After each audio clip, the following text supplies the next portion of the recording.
Hello बच्चों, ज्ञान की नगरी काशी से मेडजी ट्यूटोरियल का प्रणाम। मैं अखिलेश यादव आज आपको लेके चलता हूं मैथ्स की दुनिया में, जहां आप बन सकते हैं भविष्य के इंजीनियर्स। चलिए, बात हम आज करते हैं। हमने जो लेक्चर क्वाड्रेटिक इक्वेशन का 5वां लेक्चर रिकॉर्ड कर दिया था, बस उसके बाद कुछ और ही बहुत ही इंपॉर्टेंट चीज़ आज हम पढ़ाने जा रहे हैं, जो कि बच्चे अगर ये सारी चीज़ें अगर ध्यान से समझ लेते हैं तो क्वेश्चन, क्योंकि जो डायरेक्टली चाहे तो आपके थ्योरेटिकल बेसिस क्वेश्चन हो या आपके कुछ अननोन टाइप के क्वेश्चंस होते हैं, उन तरह के क्वेश्चन को सॉल्व करने के लिए बहुत ही लाजवाब तरीका होता है। लेकिन हाँ, इसके लिए पहले आपको कुछ कंडीशंस पता होना चाहिए। तो वो कंडीशन आज हम लोग देखिए सबसे पहले पढ़ेंगे। यहाँ पे लिखा है रूट्स अंडर स्पेशल केसेस। अब स्पेशल केसेस में क्या होता है, जैसे मान लीजिए, सपोज करिए आपके पास एक कोई क्वाड्रेटिक इक्वेशन है, ax² plus bx plus c बराबर 0 है, और यहाँ पे आपका a is not equal to 0 and आपका a b c जो है वो एक रियल नंबर है।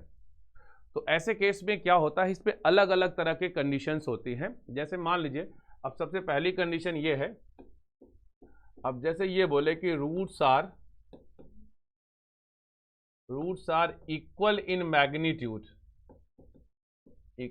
मैग्नीट्यूड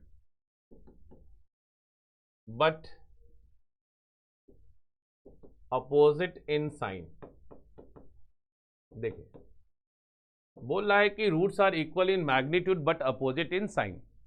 तो अगर ये बात होती, बोल रहा है कि रूट्स तो इक्वल होंगे, मतलब मैग्नीट्यूड में इक्वल होंगे। जैसे अगर एक 2 है तो एक -2 होगा। तो यही बोल रहा है कि roots are equal in magnitude but opposite in sign. Equal magnitude मतलब कि दोनों 2 रहेंगे। अब अपोजिट साइन एक +2 होगा, एक आपका -2। तो इस केस में क्या होता है, जब ऐसी बात आती है तो यहाँ पे क्या होता है, जब भी हम सॉल्व करते हैं तो इस तरह की स्थिति में क्या होता है, हमारा जो b वाला पोर्शन है, ये जो हमारा b है, ये b हमारा क्या हो जाएगा, 0 हो जाएगा, और साथ में हमारा डिस्क्रिमिनेंट क्या होगा, ग्रेटर देन 0 होगा। यानी b शुड बी 0, क्योंकि देखो जैसे b 0 होगा तो आप इसको उस साइड भेजोगे और फिर यहाँ से इसको सॉल्व करोगे तो x की वैल्यू क्या आएगी। अब आना तो सेम ही है। अब जब आना सेम है तो भाई जाहिर सी बात है, जब आप सॉल्व करोगे तो वो बोल ही रहा है कि roots are equal in magnitude. But अब देखो, बात ये है कि आपके मन में आ रहा है कि सर कॉम्प्लेक्स रूट आएगा, तो रूट तो आ ही सकता है, कॉम्प्लेक्स भी आ सकता है, रियल भी आ सकता है। भाई अगर ये मान लीजिए, ये सपोज करो नेगेटिव रहेगा तो उस साइड जाएगा तो पॉजिटिव होगा, तो x² की वैल्यू निकालेंगे तो रियल रूट आएगा। बट अगर ये पॉजिटिव उधर भेजेंगे, नेगेटिव हो इसको भी डिवाइड करेंगे तो कॉम्प्लेक्स रूट आएगा। तो उसमें क्या ही दिक्कत है, बात तो यही हुआ ना कि roots are equal in magnitude but opposite in sign. तो साइन अपोजिट रहेगा, कोई दिक्कत नहीं।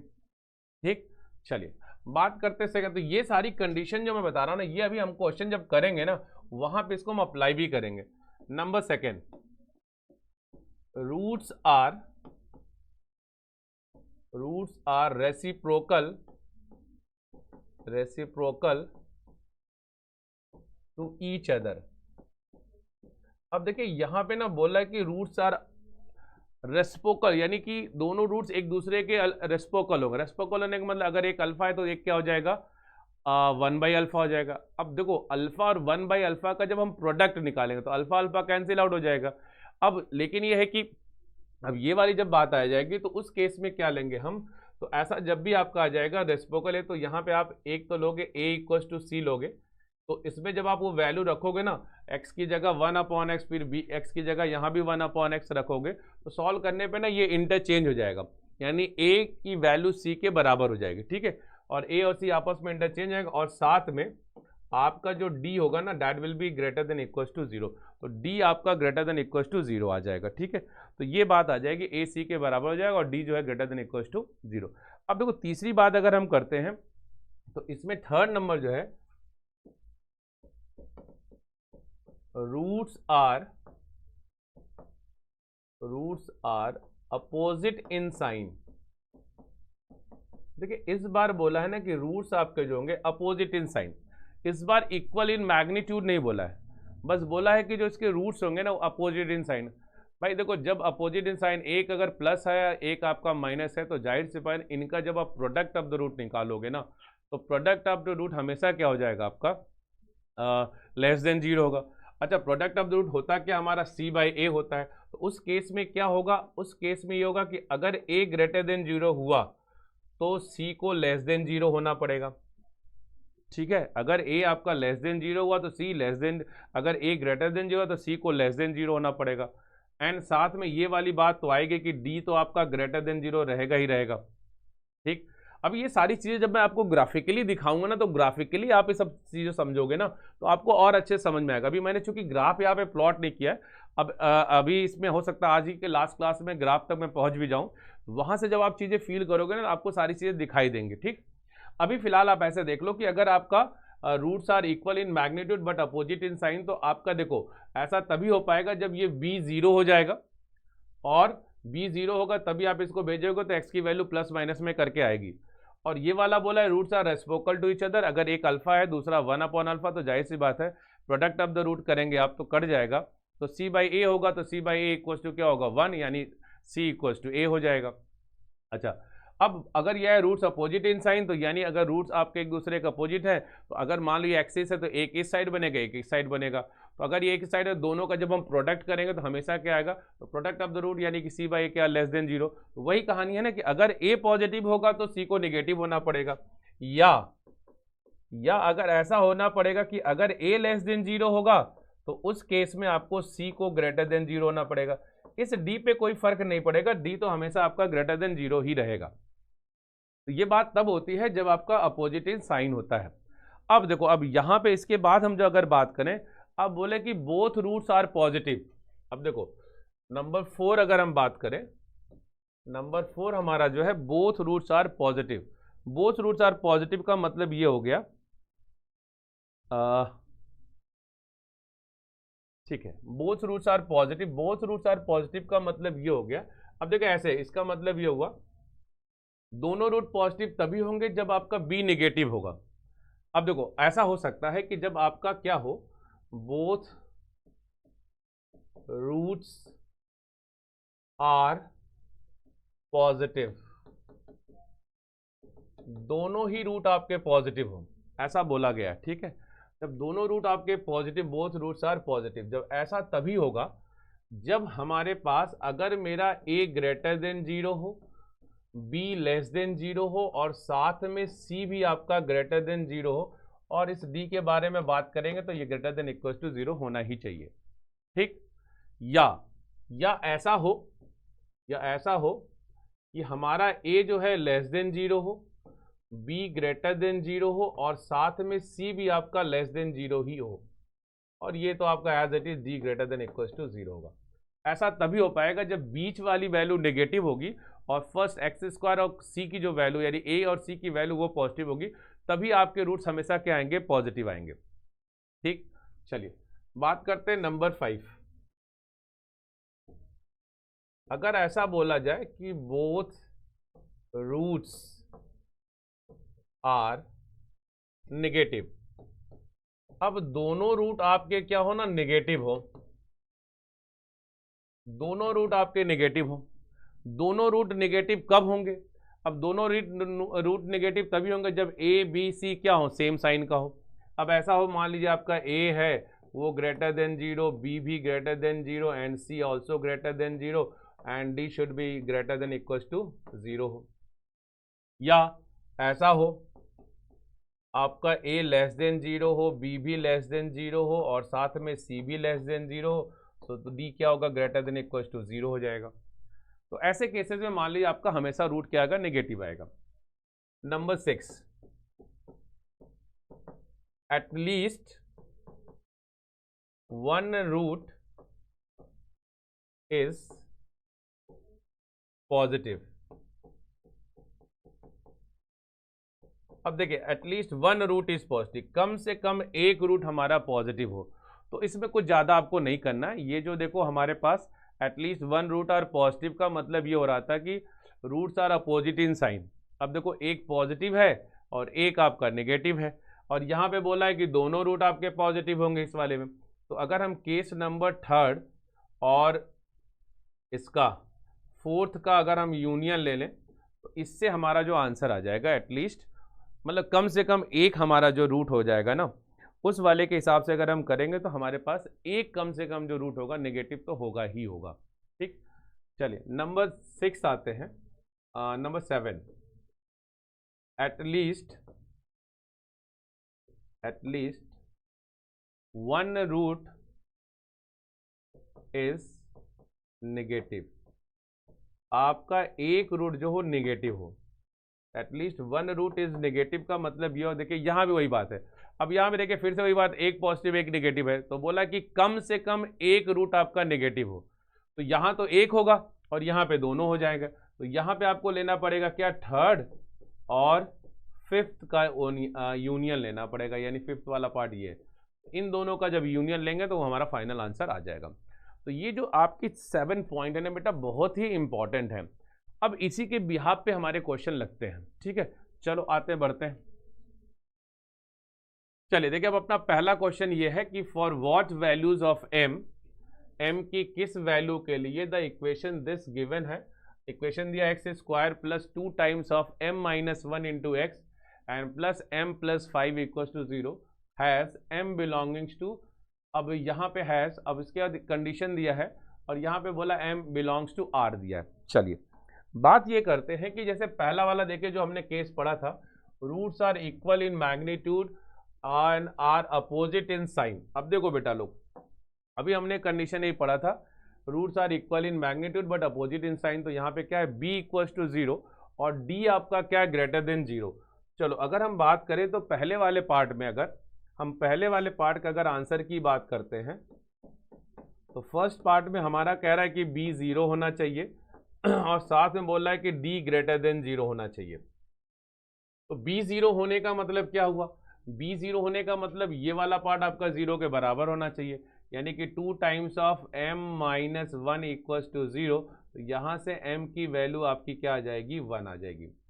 ठीक, नेक्स्ट अब देखो यहाँ से अगर m की वैल्यू 1 आ गई तो आपको फिर ये देखना है कि d ग्रेटर देन 0। तो d ग्रेटर देन 0 का मतलब क्या होगा, अपने पास वही b square minus 4ac is greater than 0।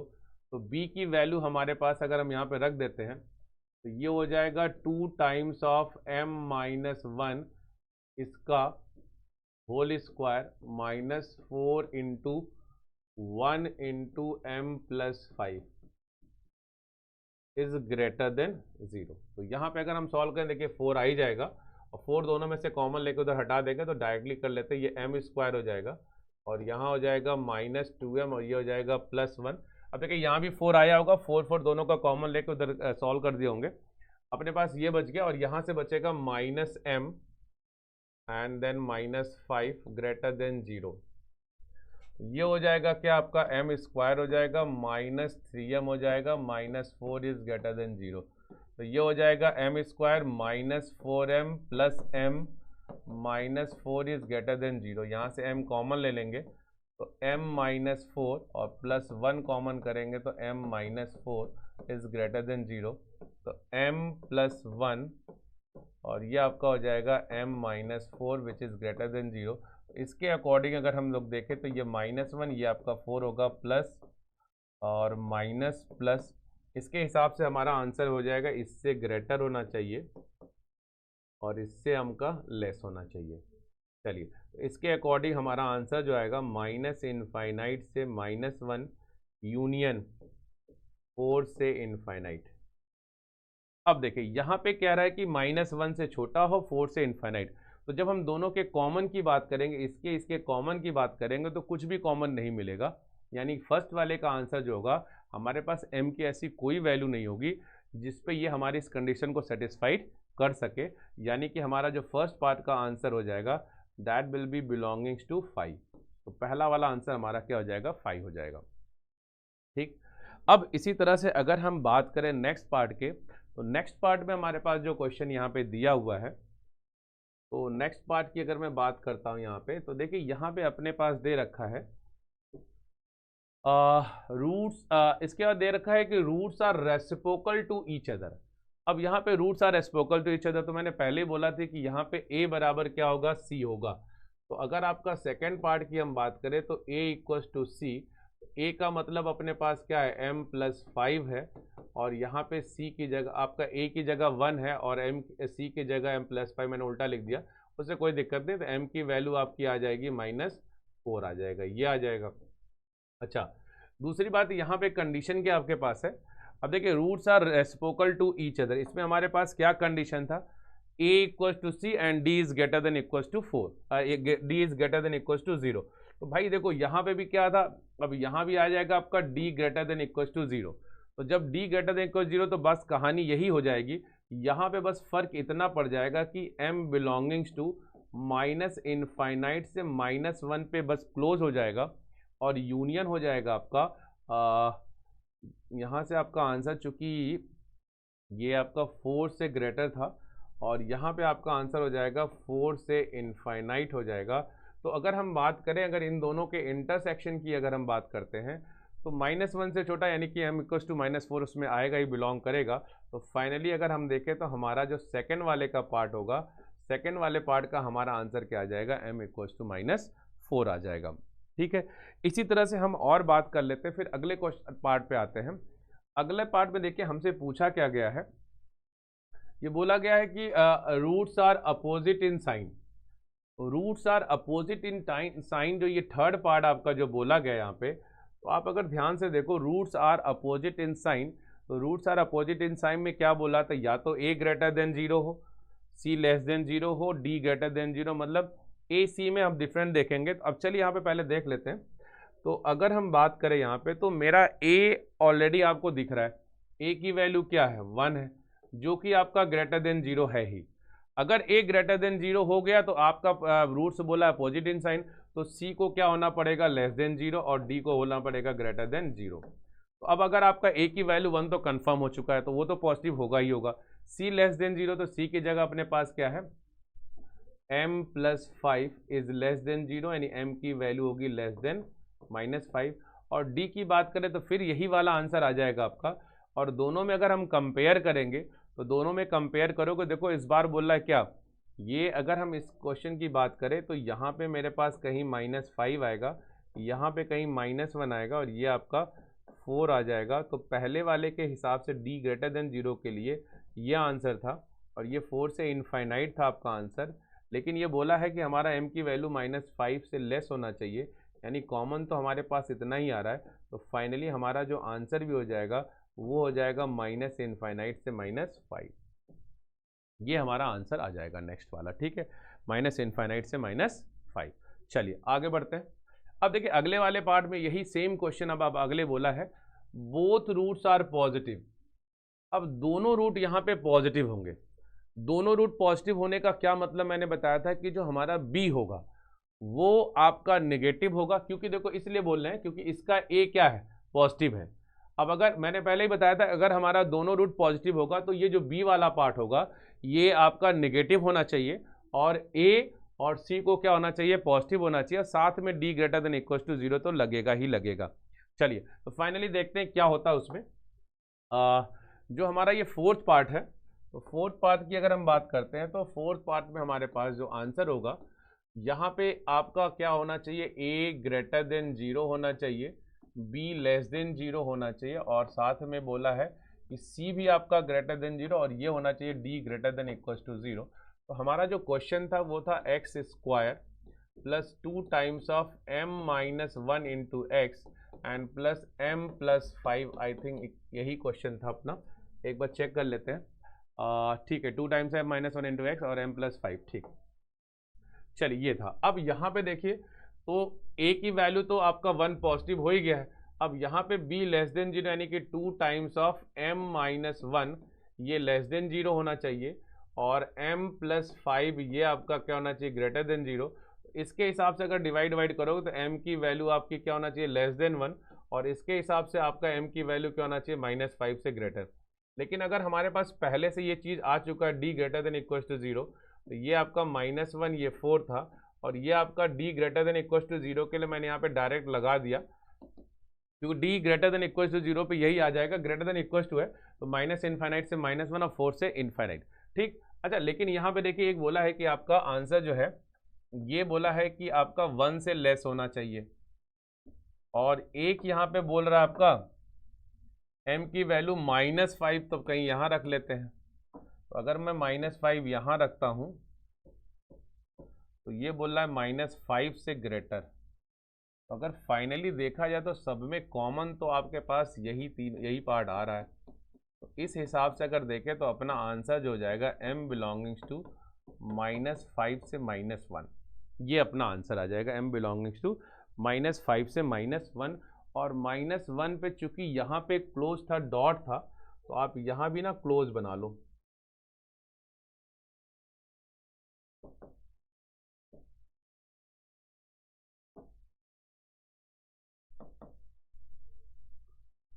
यहाँ पे क्लोज बना लीजिए -1 और ये हो जाएगा आपका क्लोज। ठीक, इसी तरह से अगर हम नंबर 5 की बात करें तो नंबर 5 पे हमारे पास यहाँ पे अब अगला जो हमारा पार्ट था इस क्वेश्चन का, अगला पार्ट हमारे पास था बोथ रूट्स आर नेगेटिव। अब देखिए दोनों रूट नेगेटिव होने के लिए मैंने बताया था कि जब हमारे पास दोनों रूट नेगेटिव होंगे तो दोनों रूट नेगेटिव होने का मतलब अब अगर ए आपका पॉजिटिव यानी तीनों ही पॉजिटिव होना चाहिए था। फिलहाल अभी यहाँ देखें तो ए तो पॉजिटिव है ही, तो ए पॉजिटिव है ही, तो इसके लिए बी को भी पॉजिटिव होना पड़ेगा, सी को भी पॉजिटिव होना पड़ेगा और d greater than equal to 0 रहेगा ही रहेगा। तो फिर ये कहानी यही वाली आ जाएगी 2 times of m-1 is greater than 0, यानी m की वैल्यू क्या हो जाएगा ग्रेटर देन 1। दूसरा केस यहाँ पे लेंगे अगर हम, तो ये हो जाएगा अपने पास m+5 इज ग्रेटर देन 0, तो m की वैल्यू क्या हो जाएगा ग्रेटर देन -5। और ये हमारे पास पहले ये आ चुका है कि m बिलोंगिंग्स टू -∞ से -1 यूनियन 4 से इनफाइनाइट। अब अगर हम फाइनली बात करते हैं इनका कि इनका फाइनल आंसर क्या होगा, तो आप देख सकते हैं यहाँ पे इनका आंसर जो होगा आपका ये -5 कहीं यहाँ पे आ जाएगा, यहाँ पे कहीं -1 आएगा, ये 1 आएगा और यहाँ पे कहीं आपका 4 आ जाएगा। ठीक, तो इसके अकॉर्डिंग देखा जाए तो पहला बोल रहा है कि 1 से ग्रेटर होगा और दूसरा बोल रहा है कि -5 से ग्रेटर होगा और थर्ड वाला पार्ट बोल रहा है कि -1 से लेस यानी -∞ तक, और ये वाला पार्ट बोल रहा है आपका 4 से इनफाइनाइट। सो अगर देखा जाए तो सिर्फ इतना पोर्शन आपका कॉमन ये आ रहा है, यानी कि आपका आंसर आ रहा है m बिलोंगिंग्स टू, तो यहाँ से आपका आंसर आ जाएगा ये क्लोज 4 था आपका, यहाँ से तो क्लोज 4 था, क्लोज 4 से लेके ये, तो m बिलोंगिंग्स टू आपका आंसर आ रहा है क्लोज 4 से इनफाइनाइट। ये हमारा अगला आंसर आ गया m बिलोंगिंग्स टू क्लोज 4 से इनफाइनाइट। अब देखिए, अब अगर हम यहाँ पे बात करते हैं तो जैसे अगला पार्ट जो हमारे पास है अब उसको हमको सॉल्व भी नहीं करना है। अब अगले लास्ट पार्ट में हमारे पास बोला था कि एटलीस्ट 1 रूट इज पॉजिटिव। अब एटलीस्ट 1 रूट पॉजिटिव के लिए मैंने कंडीशन यहाँ पे बताई थी कि अगर एक रूट हमारा पॉजिटिव होगा तो उसके लिए देखिए क्या कंडीशन था, फर्स्ट और जो थर्ड और फोर्थ पार्ट है उन दोनों का यूनियन हमें बनाना है। चलिए देख लेते हैं तो हमारा थर्ड और फोर्थ का आंसर क्या है। थर्ड का आंसर है -∞ से -5 और फोर्थ का जो आंसर है ये -∞ से -5 है और फोर्थ का आंसर ये दिया हुआ है। अच्छा देखिए एक चीज़ ध्यान से देखिएगा, दोनों पे ही आपका यहाँ भी देखिए ओपन इंटरवल है -∞ से -5 और यहाँ भी देखिए आपका -5 से -1, इस पे भी आपका ओपन इंटरवल ही है। तो इसका मतलब हमारा जो आंसर जो नेक्स्ट 4, 5 यानी कि 6 वाले का जो आंसर हो जाएगा वो हो जाएगा m बिलोंगिंग्स टू -∞ से -5 यूनियन -5 से लेके -1 पे क्लोज हो जाएगा। और बात रही 7th वाले पार्ट का, तो 7th वाले पार्ट में देखिए आपका जो क्वेश्चन इसमें बोला है कि एटलीस्ट 1 रूट इज नेगेटिव। अब एक रूट आपका नेगेटिव होता है, जब एक रूट नेगेटिव होगा तो यहाँ भी देखिए मैंने बताया था थर्ड और फिफ्थ वाला पार्ट, तो यानी कि ये तो आपका रहेगा ही रहेगा -∞ से लेके -5। और अगर आप फिफ्थ वाले की बात करें तो फिफ्थ वाला जो आपको आंसर आ रहा था ये आ रहा था, तो ये यूनियन हो जाएगा 4 से लेके इनफाइनाइट। तो ये हमारा फाइनल आंसर हो गया। अब देखो बेटा लोग ऐसे क्वेश्चन को ना बहुत ही ध्यान से करना पड़ता है बस, लेकिन देखो यार जब तक कंडीशन ना अभी थोड़ा देर के लिए याद करना पड़ेगा, लेकिन ये इतना याद वाद करना नहीं पड़ता है।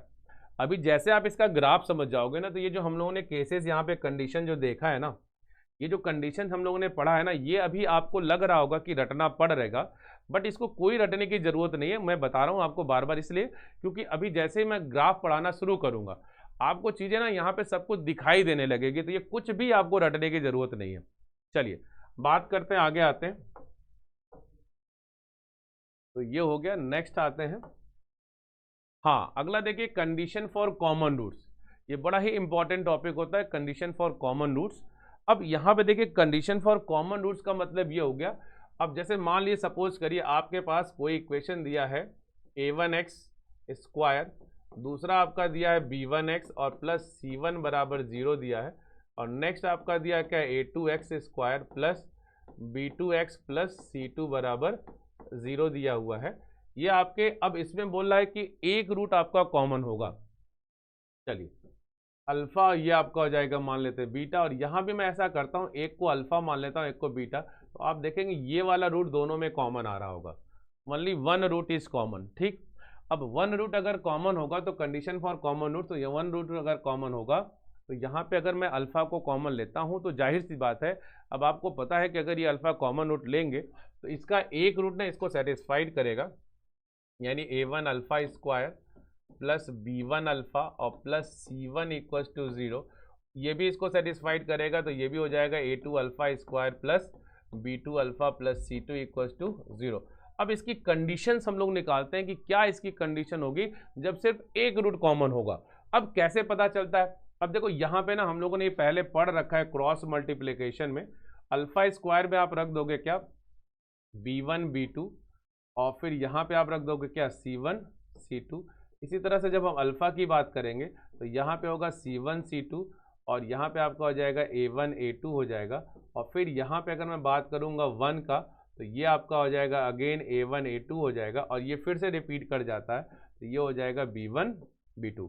तो यहाँ पे अगर मैं बात करूँ तो अल्फा स्क्वायर जो हमारा होगा b1 c2 minus b2 c1 equals to alpha upon, अगर मैं बात करूंगा तो ये हो जाएगा c1 a2 minus c2 a1 equals to, और अगर मैं 1 अपॉन की बात करता हूं तो यहाँ हो जाएगा क्या, a1 b2 minus a2 b1, ये हो जाएगा।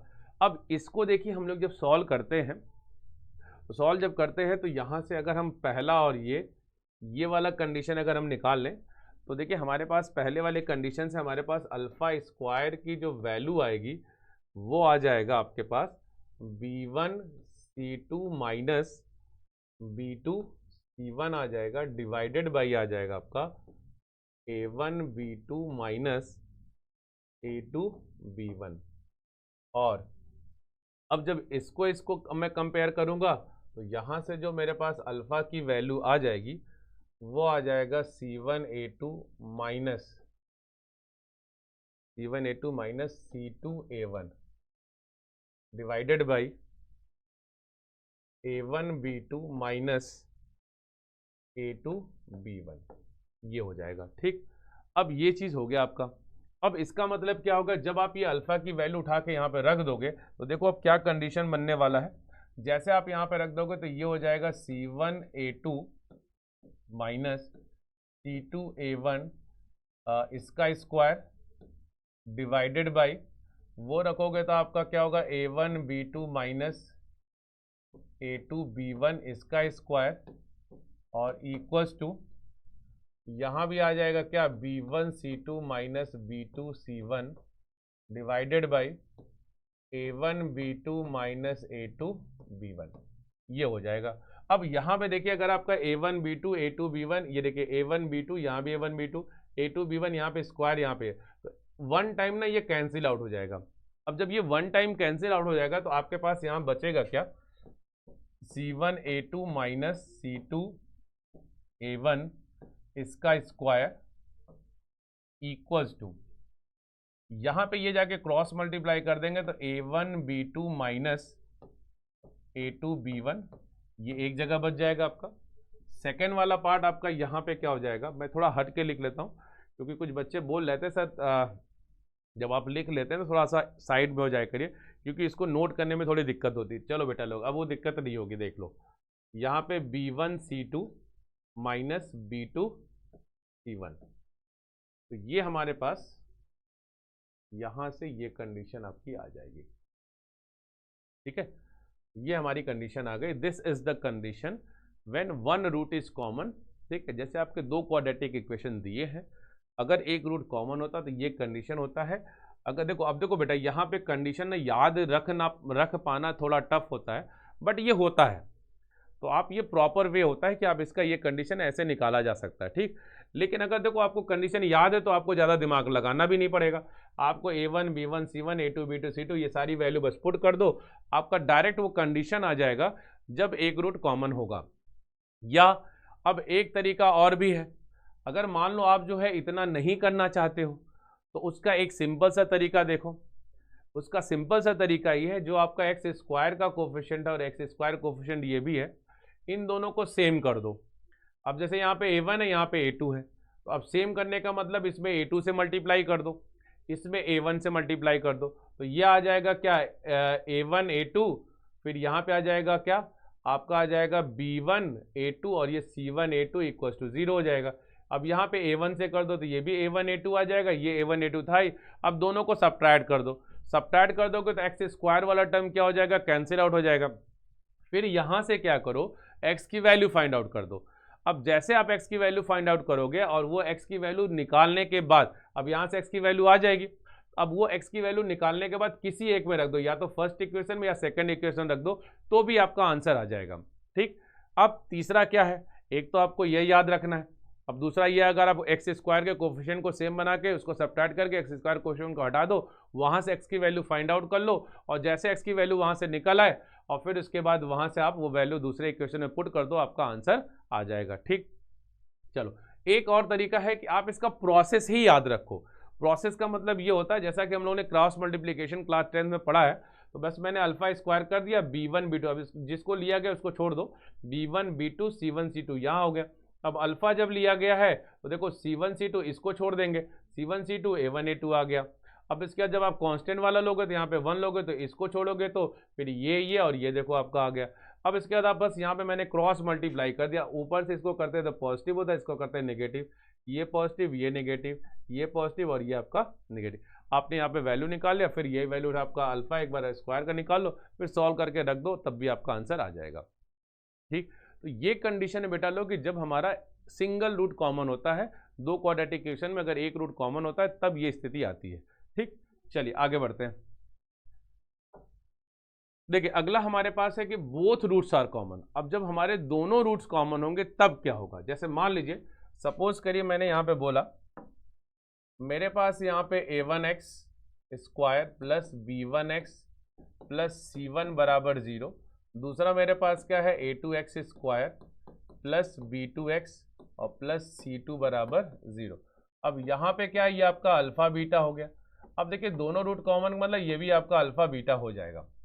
देखिए जब ऐसी स्थिति आएगी तो आप यहाँ पे देख सकते हो, जब ऐसा आप करोगे तो यहाँ पे देखिए आप अल्फा सेटिस्फाइड कराएंगे तो क्या आ जाएगा, A1 अल्फा स्क्वायर, या छोड़िए इतना निकालने की जरूरत नहीं, यहाँ सेटिस्फाइड करने की कोई ऐसी ज़रूरत है नहीं।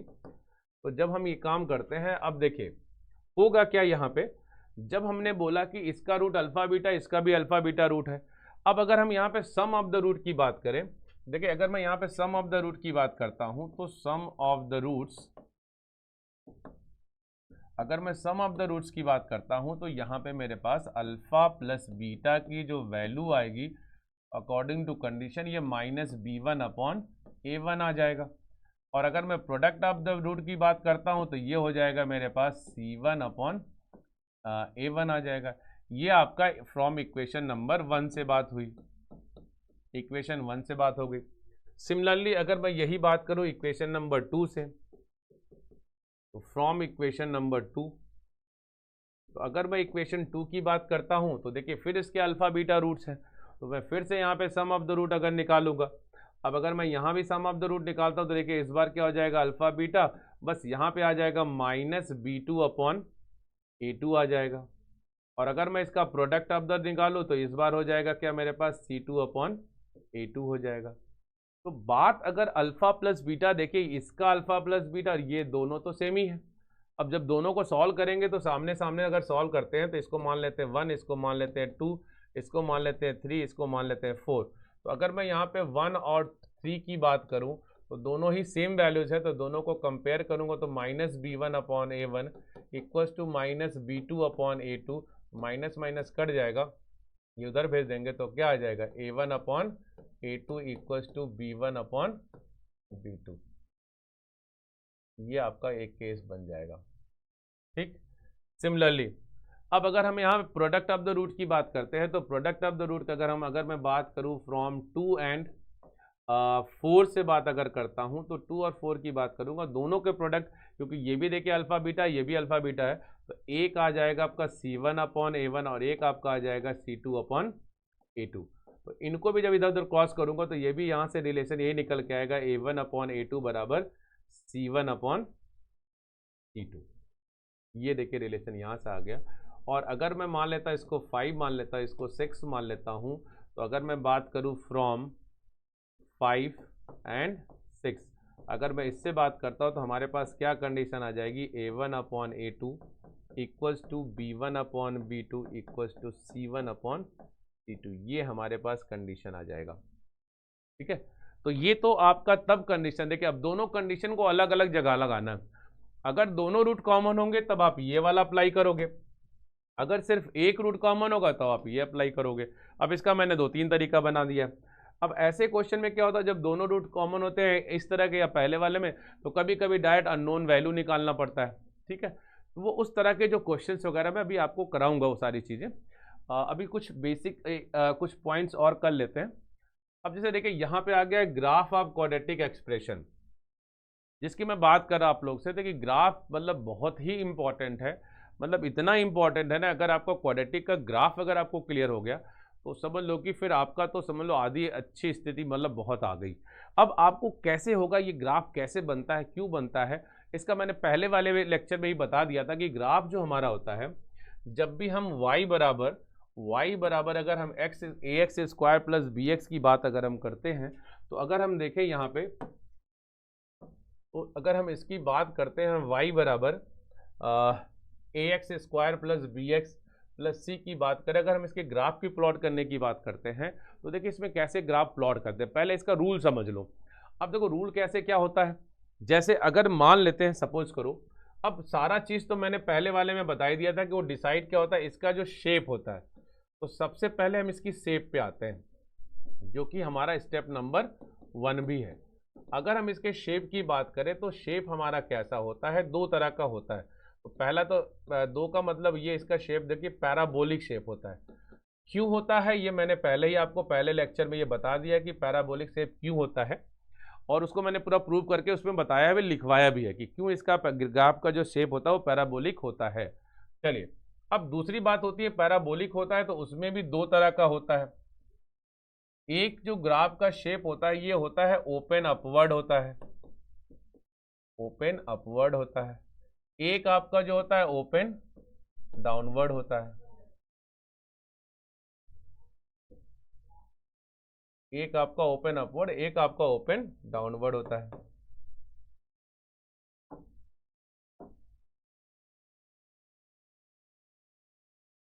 ठीक, ओपन अपवर्ड और ओपन डाउनवर्ड होता है। अब देखिए इसमें भी बात कैसे है कि कैसे कैसे हम डिसाइड करेंगे, तो वहां पे तो खैर मैंने ये बता दिया था, जो शेप हमारा होता है वो डिपेंड करता है क्या, ये हमारा जो स्टेप नंबर 1 है, स्टेप नंबर 1 जो हमारा है यहाँ पे देखिए, स्टेप नंबर 1 की अगर मैं बात करूं तो सबसे पहले हमारा डिपेंड करेगा केस नंबर 1। अगर ऐसा होता है, अगर a की वैल्यू ग्रेटर देन 0 है, यानी ये जो हमारा a का मतलब कोफिशिएंट ऑफ एक्स स्क्वायर, अगर इसकी वैल्यू पॉजिटिव है तो ग्राफ का जो शेप होगा, इसका शेप जो होगा हमेशा जो होगा, इसमें कुछ सोचना नहीं, इसका ग्राफ का शेप हमेशा ओपन अपवर्ड होगा। राइट, सिमिलरली अब अगर यही चीज़ क्या हो जाए, अब तो ये तो मान लो मैंने अभी बस a ग्रेटर देन 0 के लिए बताया कि अगर a का ग्राफ शेप होगा, अगर एक पॉजिटिव होगा यानी ए ग्रेटर देन 0 होगा तो ग्राफ का जो शेप होगा वो आपका बनेगा ओपन अपवर्ड बनेगा। इसी में अगर मैं बात करूं कि अगर मान लीजिए सपोज करिए, तो फर्स्ट नंबर हो गया। सेकंड नंबर अगर मैं इसी में बात करूं कि अगर हमारे पास ऐसा हो कि मेरा ए जो है वो लेस देन 0 हो, और अगर मेरा ए लेस देन 0 होगा तो इसका जो शेप होगा, इसका शेप बनेगा ओपन डाउनवर्ड बन जाएगा। इसका शेप बन जाएगा ओपन डाउनवर्ड हो जाएगा। ठीक, तो ये दो तरह का शेप हमारा बन जाएगा। चलिए अब अगर हम बात करते हैं, ये तो मेरा स्टेप नंबर 1 हो गया। बात करते हैं स्टेप नंबर 2। ग्राफ बनाने के लिए हमें क्या क्या देखना पड़ता है। तो स्टेप 2 पे जब हम आएंगे तो अब हमें ये देखना पड़ता है सेकेंड नंबर पे कि इसका वर्टेक्स कैसा होता है। अब इसके वर्टेक्स को कैसे फाइंड आउट करते हैं। देखिए इसका वर्टेक्स एक्चुअली में देखा जाए तो ये होता है, इसका एक्स कोऑर्डिनेट होता है -b/2a और y कोऑर्डिनेट होता है -d/4a। ये इसका वर्टेक्स होता है। अब कैसे होता है ये सारी चीजें भी हम डिसाइड कर सकते हैं। अब जैसे देखिए अगर मैं इसको एक बार डिफ्रेंशिएट कर दूं, इसको मैं अगर डिफ्रेंशिएट कर दूंगा तो मेरे पास क्या आ जाएगा। अब वहां से देखिए अगर मैं इसको डिफ्रेंशिएट करूंगा तो dy/dx आ जाएगा, और dy/dx आ जाएगा तो यहाँ पे आपका क्या आ जाएगा 2x + b हो जाएगा। और फिर चूंकि ये dy/dx है क्या, स्लोप है। अब जब ये स्लोप है तो हमें पता है कि वर्टेक्स जब भी बनेगा ग्राफ का शेप ऐसा बनेगा। तो ये बनेगा, अगर मान लीजिए सपोज करें मेरा एक्स एक्सिस अगर ये है तो ये वाला वर्टेक्स वाला पॉइंट तो हमेशा इसके क्या होगा, पैरेलल होगा। चाहे आप ओपन डाउनवर्ड ही क्यों ना बनाओ, अगर आप ओपन डाउनवर्ड बनाते हो तो भी देखो बात वही आएगी। अगर आप ओपन डाउनवर्ड बनाओगे तो भी देखो यहाँ पे वर्टेक्स वाला पॉइंट क्या होगा, इसके एक्सिस के पैरेलल ही होगा। ठीक, तो दोनों ही केस में अगर पैरेलल होगा तो इसको हम क्या करते थे, इसीलिए एक्स इक्वल यहाँ पे dy/dx = 0 कर देते हैं, और तब हमारे पास यहाँ से x की वैल्यू आती है -b/2a। ये मेरे पास x की वैल्यू आ गई, यानी कि मेरा x कोऑर्डिनेट आ गया। अब यही वैल्यू उठा के हम क्या कर देते हैं, इसमें पुट कर देते हैं। पुट करने के बाद ये सॉल्व करते हैं, तो वो सॉल्व करने के बाद हमारा आ जाता है -d/4a, जो कि हमारा y कोऑर्डिनेट होता है। ठीक, तो पहला स्टेप पे क्या करना आपको, पहले स्टेप में पहले ए पे जाना है, चेक करना ए पॉजिटिव है कि नेगेटिव है। अगर ए पॉजिटिव है तो ग्राफ का शेप कैसा बनेगा, ओपन अपवर्ड बनेगा, और अगर आपका नेगेटिव है तो ओपन आपका डाउनवर्ड बन जाएगा। तो ये पहले ए डिसाइड कर दिया। दूसरी जो इसका वर्टेक्स की बात करें तो हमारे पास -b/2a है और -d/4 है। आप वर्टेक्स में यहाँ पे रख दो। आपका जो है वो कॉर्नर पॉइंट वर्टेक्स होता है, वर्टेक्स भी बोलते हैं इसको, या फिर इसको हम बोलते हैं टर्निंग पॉइंट। इसको हम लोग बोलते हैं क्या, टर्निंग पॉइंट, यानी ग्राफ हमारा कहाँ से टर्न होगा वो टर्निंग पॉइंट मिल जाता है। ठीक, चलिए स्टेप नंबर 3 पे आते हैं। स्टेप नंबर 3 हमारा क्या होता है, मतलब ग्राफ बनाने के लिए अब हम लोग क्या करते हैं, इसमें पुट y = 0। तो भाई जाहिर सी बात है y की वैल्यू जब 0 करेंगे तो ax² + bx + c बराबर क्या हो जाएगा, 0 हो जाएगा। जैसे आप ये 0 करोगे, अब देखो जब 0 हो जाएगा तो इसको अब हम फैक्टर कर सकते हैं। लेकिन अब यहां भी एक समस्या आती है, यहां भी आती है कि अगर d > 0 होगा तो जैसा कि हम लोग पढ़ते थे कि roots are real and distinct. तो अब अगर d > 0 होगा तो ग्राफ, चूंकि अभी हम ओपन अपवर्ड की बात हम सिर्फ कर रहे हैं, तो ये दोनों पे ही चलेगा, ओपन अपवर्ड पे भी चलेगा, ओपन डाउनवर्ड पे भी। तो चलो दोनों सेफ, तो ऐसे ही आपको ए डिसाइड कर दिया, वर्टेक्स तो दोनों ऐसे ही निकालना है। साथ में चलते हैं। अब देखिए दो चीजें होंगी यहाँ पे, अगर ए की वैल्यू पॉजिटिव होगा तो अगर d > 0 होगा तो ग्राफ का शेप ऐसा क्या होगा, ओपन अपवर्ड, और वो दो जगह कट करेगा ही करेगा। ठीक, इसी तरह से अगर मैं बात करूं इस पे, तो यहां भी देखिए बस ओपन डाउनवर्ड होगा, तो बस यहां भी देखिए आपका ये बस a > 0 हो गया, और ये आपका यहाँ पे a < 0 हो गया। अब दोनों ही केस में आप देख रहे हो कि ये एक्स एक्सिस को कट करेगा ही करेगा। नंबर सेकेंड, अगर हम यही बात सेकेंड पे करते हैं, तो अगर मैं बोलूं कि d = 0, अब अगर देखो यहाँ पे अगर आप बात करो d = 0, तो d = 0 पे होगा क्या, d = 0 पे अगर हम बात करेंगे तो हमारे पास यहाँ पे क्या होगा, अगर फिर से वही बात a > 0, तो ग्राफ क्या होगा, बस एक्स एक्सिस को टच करेगा, और अगर a आपका < 0 होगा तो ग्राफ क्या होगा, वो भी एक्स एक्सिस, बस एक्सिस को केवल वो टच करेगा। इसमें मान लीजिए फिगर डाउनवर्ड बन जाएगा, ये फिगर आपका अपवर्ड बन जाएगा, और यहाँ पे आपका, यहाँ पे अल्फा बीटा दोनों सेम हो जाता है, और यहाँ पे ना अल्फा और बीटा दोनों क्या होते हैं, डिफरेंट होते हैं। ठीक, चलो अब हम बात करते हैं यहाँ पे नंबर थर्ड की। देखो हमारा जो नंबर थर्ड होता है, अगर डी की वैल्यू लेस देन 0 आ गई तो देखो इसमें क्या होता है ना, चाहे आपका अपवर्ड ग्राफ हो चाहे डाउनवर्ड हो, अगर डी लेस देन 0 आ गया तो अगर अपवर्ड वाला होगा तो पॉजिटिव वाला होगा तो वो एक्स एक्सिस के अबव जाएगा, इसको टच ही नहीं करेगा, और ए लेस देन 0 पे। और अगर आपका यानी ए ग्रेटर देन 0 की बात है, अगर ए लेस देन 0 की हम बात करेंगे तो ग्राफ का शेप क्या हो जाएगा, बस डाउनवर्ड हो जाएगा। ठीक है, तो बस दोनों में यही अंतर आता है, यानी कि इसमें क्या होता है, जब डी लेस देन 0 होता है तो आपके रियल रूट आएंगे नहीं, कॉम्प्लेक्स रूट आएंगे, और कॉम्प्लेक्स रूट आएंगे तो आप इस एक्सिस पे तो इसको लोकेट कर नहीं सकते हो, उसके लिए आपको ऑर्गन प्लेन पे जाना पड़ेगा। तो इस बात का बहुत ध्यान में रखना पड़ता है। ठीक, अच्छा, इस ग्राफ बनाने के लिए स्टेप नंबर 1 ये हो गया। स्टेप नंबर 2 आपको वर्टेक्स की जरूरत पड़ेगी, और स्टेप नंबर 3 आपका जो आ जाएगा वो आ जाएगा आपका स्टेप नंबर 3 कि एक्स एक्सिस पे कितनी जगह कट करेगी, एक जगह कट करेगा, दो जगह कट करेगा कि नहीं कट करेगा, और वो डिसाइड कौन करता है, वो डिसाइड करता है डी। अगर डी पॉजिटिव है तो दो जगह कट करेगा, और अगर चाहे वो आपका अपवर्ड ग्राफ हो चाहे वो डाउनवर्ड हो तो दो जगह कट करेगा, और अगर डी इक्वल टू 0 है तो वो बस एक्स एक्सिस को बस टच करेगा, चाहे वो इधर से अपवर्ड टच करे चाहे डाउनवर्ड टच करे, वो डिपेंड करेगा ए और उसके ए के कोफिशिएंट में पॉजिटिव है कि नेगेटिव है। लेकिन हाँ, अगर डी नेगेटिव आ रहा है तो वो एक्सिस पे टच नहीं करेगा, ग्राफ तो प्लॉट होगा लेकिन एक्स एक्सिस को ना तो टच करेगा ना तो कट करेगा। अब वो भी डिसाइड करता है ओपन अपवर्ड बनेगा डाउनवर्ड बनेगा, वो डिपेंड करेगा ए पे। ए अगर पॉजिटिव है तो ओपन अपवर्ड बनेगा, और अगर डी नेगेटिव है तो ओपन डाउनवर्ड बनेगा।